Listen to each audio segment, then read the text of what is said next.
Hello dear, कैसे हैं आप सब। स्वागत है आप सबों का मेरे इस YouTube channel CB Raman academy पे।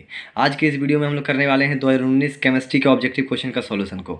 हम आज के इस वीडियो में आप लोगों का 10 से 15 मिनट लेंगे, लेकिन उसी 10 से 15 मिनट के अंदर में आपको कराने वाले हैं हम 8 क्वेश्चन के साथ साथ आपको कुछ ऐसा नोट्स मिलेगा कि आपके पास क्वेश्चन का भंडार हो जाएगा।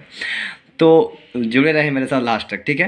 तो चलिए स्टार्ट करते हैं। देखिए पहला क्वेश्चन क्या है। देखिए हम आपको नोट्स देंगे तो आपको नोट्स करना होगा, है ना। आपको सीखना पड़ेगा। आपका 10 से 15 मिनट जाया नहीं जाना चाहिए। समय बहुत मूल्यवान चीज़ होता है, ठीक है। तो यहाँ पे देखिए पहला क्वेश्चन क्या हुआ। देखिए पहला क्वेश्चन ये है कि H2O आइस, आइस मतलब समझ बर्फ, है ना, इज एन एग्जाम्पल ऑफ। आपको यहाँ पे 4 ऑप्शन दिए गए हैं। 4 ऑप्शन में से आपको बताना है कि जो H2O होगा, H2O कौन सा फॉर्म है। ऐसे तो H2O लिक्विड फॉर्म में होता है, लेकिन हमको कौन सा फॉर्म लेना है, आइस, आइस यानी बर्फ, सॉलिड फॉर्म लेना है। तो सॉलिड में से यहाँ पे कौन सा ऑप्शन सही होगा आपको ये बताना है। तो यहाँ पे देखिए जो H2O होता है, H2O आइस, H2O में तो हाइड्रोजन बॉन्डिंग होता है, हाइड्रोजन बॉन्डिंग है ना। तो हाइड्रोजन बॉन्डिंग में अगर H2O में हाइड्रोजन बॉन्डिंग होता है तो यहाँ पे ऑप्शन कौन सा आपको सही होने वाला, तो वो आपका होने वाला ऑप्शन नंबर बी।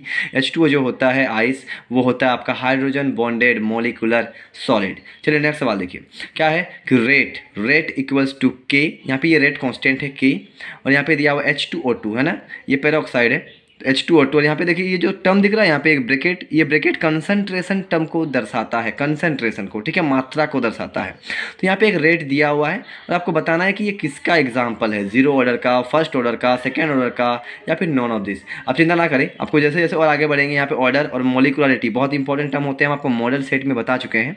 तो ऑर्डर और मोलिकुलरिटी के ऊपर नोट जब आएगा तो हम आपको देंगे। यहाँ पे आपको बता दें कि यहाँ पे क्या होने वाला वो देखिए। सबसे पहले कंसंट्रेशन टर्म को आप देखोगे, कभी भी ऐसा सवाल आता है आप इस कंसंट्रेशन टर्म को देखोगे। इस कंसंट्रेशन टर्म में पावर कितना है, यहाँ पे कुछ नहीं दिया हुआ पावर। अगर कुछ नहीं दिया हुआ इसका मतलब यहाँ पे पावर है 1। कितना है यहाँ पे, पावर 1 है। अगर ये 1 है तो हम इसको बोलेंगे फर्स्ट ऑर्डर रिएक्शन। क्या बोलेंगे हम इसको, फर्स्ट ऑर्डर रिएक्शन। अगर यहाँ पे 0 लिखा रहता तो वो होता जीरो ऑर्डर रिएक्शन।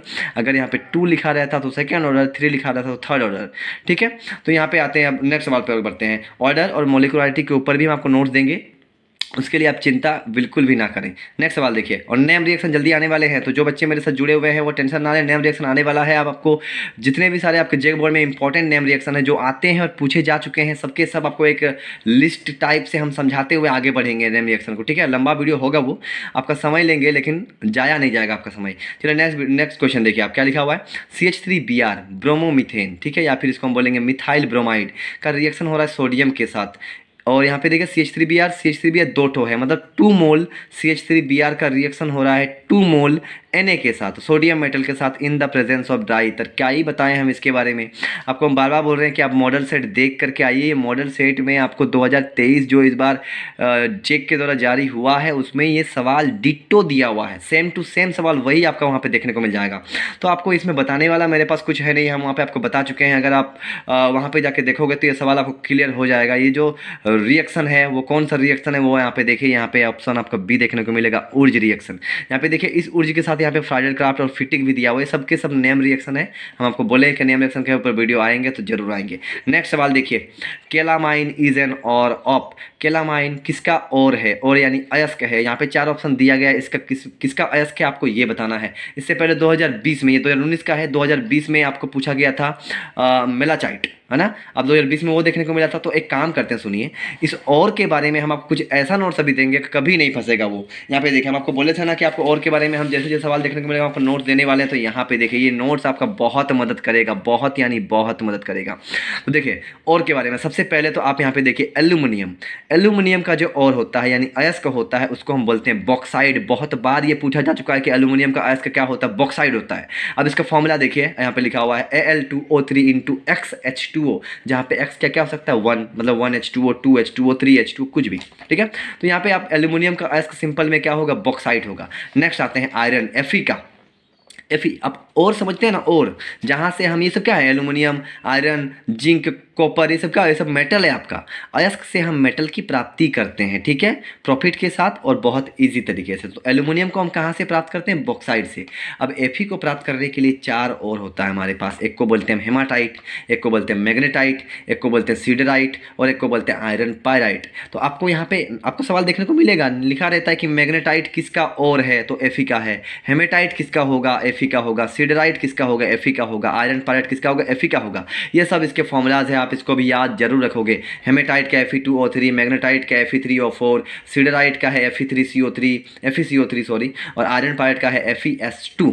सही है। अब यहाँ पे आते हैं Fe के बाद आपका है Cu का 3 इसका भी 4 अयस्क आपको देखने को मिलते हैं। Cu यानी कॉपर को हम प्राप्त करते हैं कॉपर पायराइट से, मेलेचाइट से। ये 2020 में दिया हुआ था कि मेलेचाइट किसका और है, तो वो कॉपर का था, हम आपको बता चुके हैं। मेलेचाइट, फिर क्यूपराइट और एक कॉपर ग्लांस। तो आप सबका फॉर्मूला भी देखिए साथ में, CuFeS2, और मेलेचाइट का होता है CuCO3 इंटू CuOH2, क्यूपराइट का होता है Cu2O, कॉपर ग्लांस का होता है Cu2S। आपको वैसे फॉर्मूलाज तो नहीं पूछते हैं आपके जेक बोर्ड में, लेकिन फिर भी जानने के लिए आप इसको याद कर सकते हैं। वैसे आपको अयस्क तो याद रखने ही है कि किसका क्या अयस्क है, आप इसको स्क्रीनशॉट जरूर लगवाए, जरूर क्वेश्चन आएगा अयस्क के ऊपर तो सवाल आने ही वाला है। अब यहाँ पे और एक देखते हैं जिंक का। तो जिंक का अयस्क होता है 3, क्या है, जिंक ब्लेंड जिसका फॉर्मूला है ZnS, एक है आपका कैलामाइन जिसका फॉर्मूला है ZnCO3, और एक है आपका जिंसाइड जिसका फॉर्मूला है ZnO। यहाँ पे देखिए, अब जिंक ब्लेंड में देखिए कि यहाँ पे S है, कॉपर ग्लांस में देखिए यहाँ पर भी S है, और यहाँ पे आते हैं आपका आयरन पायराइट, देखिए यहाँ पर भी S है। तो जहाँ जहाँ आपको S देखने को मिलेंगे, S मतलब सल्फाइड, ठीक है। जहाँ जहाँ आपको ये सब क्या है, सब S क्या है ना आपका और है, अगर और में आपको S देखने को मिल जाए तो वहाँ से हम जिस प्रक्रिया से मेटल की प्राप्ति करते हैं हम उसको बोलते हैं फ्रोथ फ्लोटेशन। बहुत ये सवाल पूछा जाता है कि फ्रोथ फ्लोटेशन में हम किस प्रकार के अयस्क को प्राप्ति करते हैं, कैसे अयस्क को, तो वैसे अयस्क वैसा और से हम मेटल की प्राप्ति करते हैं जहाँ पे सल्फाइड और रहते हैं, सल्फाइड और मतलब जहाँ जहाँ आपको S देखने को मिल जाएगा हम वहाँ से अयस्क की प्राप्ति करेंगे। कौन से प्रक्रिया से, कौन से प्रोसेस से, फ्रोथ फ्लोटेशन प्रोसेस। देखिए आपको इस प्रकार का नोट्स तो कोई नहीं देता होगा ना, कोई देगा भी नहीं, क्योंकि सबको आंसर की बताने में सब कोई बिजी रहते हैं कि आंसर की जितना जल्दी हो जाए, और आंसर की मिल के बच्चे खुश भी हो जाते हैं। हम आपको आंसर की नहीं, आंसर की बताने में तो हमको 5 मिनट लगेगा, बताने जाएंगे कि ये ऑप्शन सही है, ये ऑप्शन सही है। तो यहाँ पे देखिए आपको सवाल में अभी अयस्क किसका अयस्क पूछा है, तो यहाँ पे आपको पूछा कैलामाइन का। यहाँ पे देखिए कैलामाइन आपको कहाँ देखने को मिलेगा, तो वो जिंक का है। फॉर्मूला क्या है, तो ZnCO3। जिंक का अयस्क होता है कैलामाइन, जिंक ब्लेंड भी जिंक का है, जिंसाइड भी जिंक का है। ये हो गया कॉपर के लिए, स्क्रीनशॉट लीजिएगा आप इसका। ये हो गया आपका Fe के लिए, और ये हो गया आपका एल्यूमिनियम के लिए, ठीक है। अब इसका आंसर जो हो जाएगा वो होगा आपका जिंक, ठीक है। नेक्स्ट सवाल देखिए, इसके ऊपर भी आपको इतना बढ़िया नोट्स मिलेगा कि बच्चा यहाँ पे फंसता है और गलती भी करता है। क्या लिखा हुआ है, देखिए टोल्यूइन का रिएक्शन कर रहे हैं Cl2 के साथ in the presence of Hν मतलब लाइट, ठीक है। टोल्यूइन का रिएक्शन होगा Cl2 के साथ, किसके प्रेजेंस में, लाइट के प्रेजेंस में। तो आपको बताना है कि इसमें से क्या बनने वाला है, बेंजीन बनेगा, बेंजल्डिहाइड बनेगा, क्लोरोबेंजीन बनेगा, या नॉन ऑफ दिस। तो पहले आप नोट देखिए इसके ऊपर। सबसे पहले तो टोल्यूइन का होता है ये फॉर्मूला, ये बेंजीन और बेंजीन में लगा रहेगा CH3, तो हम इसको बोलते हैं टोल्यूइन, ठीक है। इसका रिएक्शन करना Cl2 किसके प्रेजेंस में, Hν के प्रेजेंस में। तो आपको बता दें जैसे ही ये रिएक्शन होता है फ्री रेडिकल का रिएक्शन करता है, यहाँ पे बनता क्या वो देखिए। यहाँ पे CH3 है, यहाँ से एक ठो H बाहर निकलेगा और यहाँ से एक ठो Cl निकलेगा, तो बनाएगा वो HCl। तो यहाँ पे एक Cl बच जाएगा और वो Cl यहाँ पे जाके घुस जाएगा, ठीक है। तो आपको बना के वो क्या देगा, ये बेंजीन पार्ट वैसे रहेंगे। CH3 में से एक H निकल जाएगा, बचेगा CH2, यहाँ से एक Cl निकल जाएगा और एक Cl यहाँ आके अटैच होगा। तो ये बनता है जिसका नाम होता है बेंजाइल क्लोराइड। क्या नाम होता है इसका, बेंजाइल क्लोराइड। तो यहाँ पे ऑप्शन देखिए क्या, यहाँ पे आपको बेंजाइल क्लोराइड दिया हुआ है, बेंजीन है, बेंजल्डिहाइड है, क्लोरोबेंजीन है, नॉन ऑफ दिस नहीं दिया हुआ है। इसका मतलब इसका आंसर सही आंसर होगा D number, none of this. वैसे बनना क्या चाहिए था, बेंजाइल क्लोराइड। अब ये देखिए ये बनना चाहिए था, ऑप्शन में नहीं था, तो नॉन ऑफ दिस होगा। अब यहाँ पे देखिए फंसता कहाँ पे है आपका सवाल। अब Cl2 के साथ सेम रिएक्शन, यहाँ पे देखिए आप वही टोल्यूइन है और टोल्यूइन का रिएक्शन कर रहे हैं हम Cl2 के साथ, लेकिन प्रेजेंस को चेंज कर देंगे। यहाँ पे कौन किसके प्रेजेंस में हुआ था, Hν यानी लाइट के प्रेजेंस में।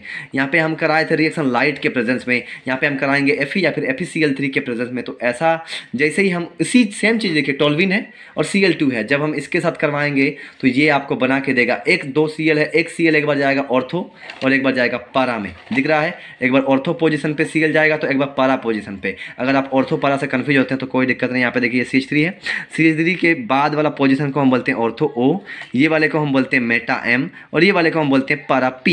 तो जैसे ही हम Cl2 का रिएक्शन इसके प्रेजेंस में करते हैं तो इलेक्ट्रोफिलिक सब्स्टिट्यूशन होता है और क्लोरीन जो होता है वो एक बार ऑर्थो पोजीशन में जाएगा और एक बार पारा पोजीशन में जाएगा। ठीक है, तो ये बनेगा, ध्यान दीजिए, आपको अगर Cl2 दिया रहे और यहाँ पे H न्यू रहे तो वहाँ पे बनेगा बेंजाइल क्लोराइड, रिएक्शन यहाँ पे होगा CH3 पे। और अगर यहाँ पे आपको Fe के प्रेजेंस में हो जाए तो यहाँ पे ऑर्थो और पारा पे आपका प्रोडक्ट बनने वाला है, ऑर्थो और पारा पे आपका प्रोडक्ट बनेगा, है ना। कंफ्यूज नहीं, ये नोट्स बहुत बढ़िया है, फंसता है सवाल यहाँ पे। तो यहाँ पे और नेक्स्ट सवाल की ओर बढ़ते हैं। अभी आप मज़ा आपको आएगा, आप मेरे साथ जुड़े रहिए। हम आपको बोले हैं ना कि आपको क्वेश्चन जो आपका तो वैसे 8 क्वेश्चन है, 8 क्वेश्चन को बताने में हमको देरी बिल्कुल भी नहीं लगेगा, लेकिन हम आपको एक नोट्स दे रहे हैं, एक बढ़िया सा एक तरीका बता रहे हैं, क्राइटेरिया दे रहे हैं कि आप सवाल को सॉल्व कैसे करो, ताकि आपके पास एक क्वेश्चन के भंडार हो जाएं, है ना। आप 9 से 10 मिनट जो आपका वेस्ट करोगे, आप अपना वीडियो देखोगे मेरा, तो आपको तो टाइम वेस्ट होगा। अगर आपको नॉलेज ना मिले, अरे आंसर किसे क्या मतलब बनता है, आप आंसर की तो आप गूगल में भी सर्च करके देख सकते हो, आपको हम समझा रहे हैं। ठीक है, नेक्स्ट सवाल देखिए आप, क्या बोला जा रहा है, एसिटल्डिहाइड। एसिटल्डिहाइड का यहाँ पे दिया हुआ 4, और ये देखिए यहाँ पे H लिखा हुआ है, H का मतलब यहाँ पे होगा रिडक्शन। क्या होगा यहाँ पे, रिडक्शन। समझते हैं ना, 2 होता है कि ऑक्सीडेशन, अगर यहाँ पे O लिखा रहता मतलब ऑक्सीडेशन होता। अब तो यहाँ पे H दिया हुआ है तो रिडक्शन होने वाला है। तो एसिटल्डिहाइड, ये एल्डिहाइड है, ठीक है। एसिटल्डिहाइड का रिडक्शन होगा किसके प्रेजेंस में, ZnHg।